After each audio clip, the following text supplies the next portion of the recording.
सो इन तीन विचेस ने ये भविष्यवाणी की है that Macbeth is going to be first the thane of Cawdor and then he will become the king of Scotland, but it will not be his children who will further succeed him, वो Banquo के children होंगे. Okay Okay, it's rather good news. They are keen to find out more details, but annoyingly, the witches disappear. Now witches come in the beginning of the play, okay, and they set the scene, they set the momentum for us.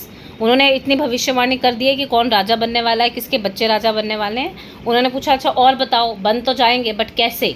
Witches disappeared. Now both the man are left confused.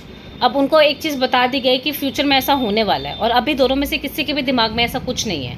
Macbeth is pretty chilled guy, he is very happy being what he is not thinking about becoming the king of the Scotland, that's like a huge thing. Okay, and Banquo is also not thinking about it, but उसने सोचा कि विच ने भविष्यवाणी तो कर दी है, और भविष्यवाणी हुई है मतलब there has to be some truth in it, but the witches are not cooperative enough, they are not helping. Not long afterwards, Macbeth actually does get promoted to Thane of Cawdor, which makes him think that the witches may have been onto something. अब ये typical theme है इस चीज़ में, this is very very important, कि actual में वो then of कॉर्डर बनने की भी नहीं सोच रहा था. विचेस ने दो भविष्यवाणी की थी मैकबेथ को लेकर, right, that you are going to be first the thane of Cawdor, then you will become the king of Scotland. The moment he was given the title of thane of Cawdor. ना इसमें यह बताया गया कि इंसान कैसे अपनी destiny के ऊपर ज़्यादा भरोसा करता है और अपने कर्मों के ऊपर नहीं. Right, I mean we should be thankful to God, it is not to say that you should not be thankful to destiny and luck that God has given you. But इसका मतलब ये नहीं कि आप ये सोचो कि आपने काम तो कुछ किया नहीं और आप अंधभक्त बन जाओ. राइट, कई बार लोग ऐसे होते हैं ना, बहुत सक्सेसफुल हो जाते हैं, तो it's good to be thankful, but you don't have to become blind. आपको ये भी तो सोचना है कि अगर हमें कोई चीज़ मिली है तो उसके लिए हमने मेहनत भी तो की थी पास्ट में, उसके बारे में वो नहीं सोचा. उसने सोचा मैं थेन ऑफ काउडर तो बन गया हूँ. इससे पहले हमें बताया गया है कि दोनों के दोनों जो हैं वो लड़के युद्ध में जीत कर आ रहे हैं. Right, but that fact is not in to their mind. उनको बस विचेस की भविष्यवाणी याद है कि अच्छा उसने बोला था थेन ऑफ काउडर बनूंगा तो मैं बन गया, इसका मतलब मैं किंग भी बनूंगा, पक्का स्टैंप लग गया उसकी भविष्यवाणी पे. On top of that good fortune, King Duncan also plans to honor Macbeth with a visit to his castle in Inverness. Macbeth promptly writes home to tell his wife, Lady Macbeth, about his new position and also about the strange encounter with the witches. Now this is very important. Lady Macbeth is one of the most villainous characters in the Shakespeare's entire oeuvre. उन्होंने जितने भी ladies को describe किया है, उनकी ladies जो होती हैं generally like Ophelia, Desdemona, other female characters थोड़ी सटल होती हैं ट्रेजेडीज़ में. ओके, बट इसमें जो है lady Macbeth is like a proper चंट वुमेन. यू नो, जैसे टिपिकल आंटी होती है मोहल्ले की कि सब कुछ मेरे हस्बैंड को ही मिल जाए, लड़ती रहती हैं सबसे. She is like that women. उसको अभी पता चल गया कि okay there has been an encounter with some witches, तो शी वॉज नॉट इंटरेस्टेड और हैप्पी. मतलब इसको कहते हैं ग्रीड, कि थेन ऑफ काउडर बन गए हो, कंग्रेचुलेशंस, छोड़ो विचेस की बातें क्या सुन रहे हो, आप मेहनत करो, आप मेहनत से बन जाओगे. She is like okay, she is more interested in that part of the story where he is to become the king of Scotland according to the foreshadowing and according to the prophecy. Okay. Now, unfortunately, Lady Macbeth happens to be far more ruthless than her husband, so she is immediately determined to help him fulfill his destiny by whatever wicked means necessary.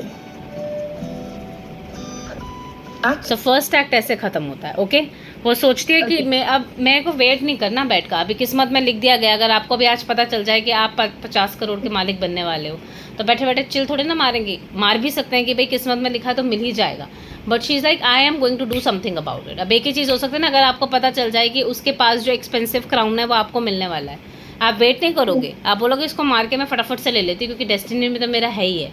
Right, तो this is exactly what Lady Macbeth thinks कि मैं अपने husband की help करूँगी. I will try to help him reach his destined point of success, क्योंकि destiny में तो लिखा है. अभी तक उनके दिमाग में नहीं था कि किंग डंकन को कुछ करना है, बट विचेस के वजह से, तभी तो उनको विचेस बोला गया है. राइट, वो दिमाग में आके ग्रीड का कीड़ा प्लांट करके चले गए. Okay, any doubt here? No, no. अब एक्ट 2 पे चलते हैं. 2. When the king arrives at Macbeth's castle, Lady Macbeth is quick to suggest that they use this opportunity to murder him. अब उसने अब ये उसके घर आए हैं विजिट करने के लिए किंग डंकन, और लेडी मैकबेथ तो सोच के बैठी कि हमने तो मर्डर करना है. एंड वो बहुत लंबा सीन है, बहुत फेमस सीन है पूरी बुक में, जिसमें लेडी मैकबेथ उसके मैस्कुलिनिटी को क्वेश्चन करती है और वो बताती है कि आपको स्ट्रॉन्ग होना चाहिए, और वो अपने आप को बताती है कि मेरे में कितनी power as a women, I can you know like she uses an imagery of a mother you know that she says कि इतना कठोर दिल होना चाहिए अपने फ़ायदे के लिए कि if there is a child who is sucking blood, sorry not sucking blood, sucking milk from the mother's breast, so even you should be able to pluck it away. I mean इसमें बहुत open language use की गई है lady Macbeth ने बताने के लिए कि तुम इतना सा काम भी नहीं कर सकते हो। वो उनके घर मेहमान बनकर आया King Duncan and they are planting some seeds of corruption here by eliminating Duncan from the equation. अब डंकन की भी उम्र हो चुकी है और उसको ऐसा पता नहीं कि भैया उसकी तो डेथ करने के ऊपर चले हुए हैं वो लोग। Macbeth is hesitant but agrees after a lot of pressure from his wife. उसकी वाइफ बहुत प्रेशर डालती है उसके She ऊपर। does her bit by sedating the guards with spiked wine. अब ऑब्वियस सी बात है, इतना बड़ा किंग आया है तो ऐसे तो आएगा नहीं, राइट? उसके साथ उसके सीनेटर्स भी आएंगे, उसके साथ उसके जो हैं गार्ड्स भी आएंगे, तो उनको तो उसने मार दिया, उनको वाइन पिला दी जहरीली, ठीक है, एंड उनको तो हटा दिया रास्ते से, ठीक है। अब वो रास्ते तो हट गए, उसने अपना वो तो कर लिया, अपना काम जो था वो करना था। Does her bit by sedating the guards with spiked wine, but leaves Macbeth to do the dirty work of actually killing Duncan.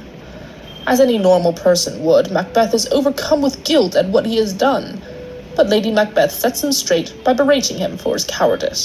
She then berating him for his cowardice means कि उसकी कावर्डिस के लिए उसको नीचा दिखाती है, उसको डांटती है कि तुम मर्द नहीं हो types, right? You are not man enough.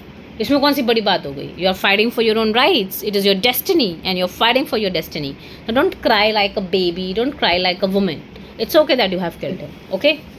So Okay. the plan has been executed. frames the poor guards with the daggers covered in the king's blood.